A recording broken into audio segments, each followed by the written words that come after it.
On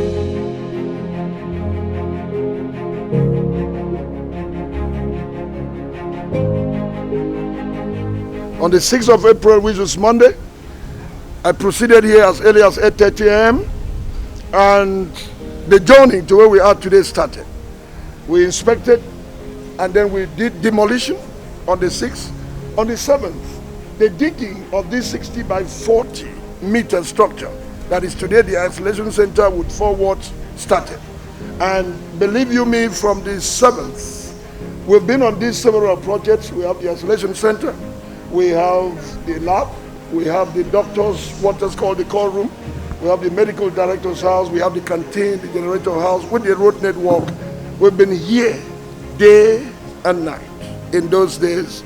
And I think that if my mathematics is not faulty, today is about the 41st days of our presence here. God most especially has been very wonderful.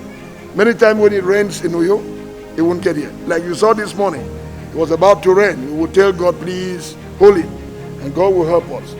What you have here is the state-of-the-art 300-bed space isolation center, first of its kind in Nigeria, probably sub-Saharan Africa. His Excellency has dreamed of this, visioned it out, and gave directive.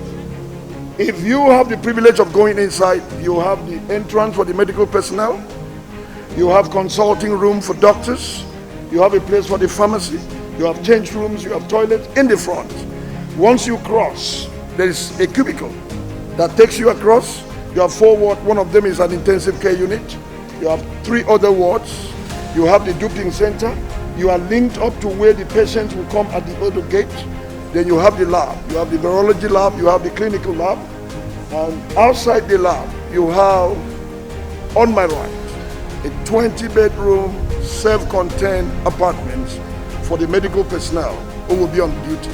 Currently, the government pays hotel to keep them, but once this ceremony is over, all doctors and nurses involved in the quarantine business of COVID-19 and other infectious diseases will be quarantined here by themselves. And His Excellency didn't just build all this. He brought to be a constant power supply, water treatment plant with 19 liters water facility. He has a canteen that will save the hospital community and those in isolation. He has a place for the chief medical director of this hospital, Mbang hospital, and the secretary of this hospital. So it's a comprehensive package. And believe you me, His Excellency has done this by funding this project in absolute good terms and in good time. And that's why what you've seen is possible. So if you would want me to say it, I would say that after God Almighty, His Excellency has done excellency well by having this. Those who didn't believe can come to see. It is not only in China that people do miracles. China was copying. This is building. And this building is touchable. It's not imaginary. Some people mistakenly said it is renovation. There is no place in Akwa Ibom, a hospital or any building, that can carry the roof of 60 by 40 meters by width and length.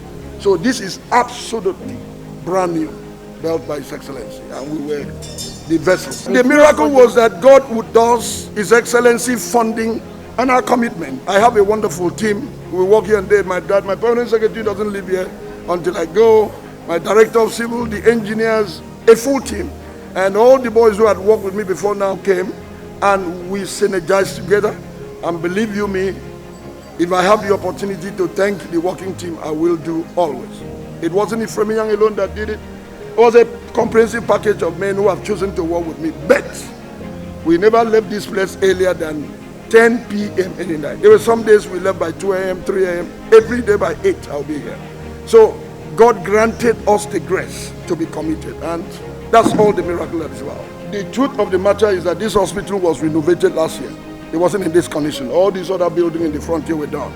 Every facilities we provided here, water treatment, the road network, the generators affect the entire hospital. And this facility is not for COVID-19 only. COVID-19 is a seasonal disease. It will come and go. As far as I'm concerned, it's on its way out. And then this become part of this hospital. If you ask me, Mbang is the most upgraded general hospital today in Akwa Ibom State. And so it's become part of the hospital. So this is not done in isolation of the hospital. It's done in partnership as part of this entire general hospital. So every facility here is available for the use of the hospital. What will you say when COVID-19 is gone? The hospital will make use of this. That's why the Commissioner for Health, who just came in, will have to put the base of his team here to manage the entire facility.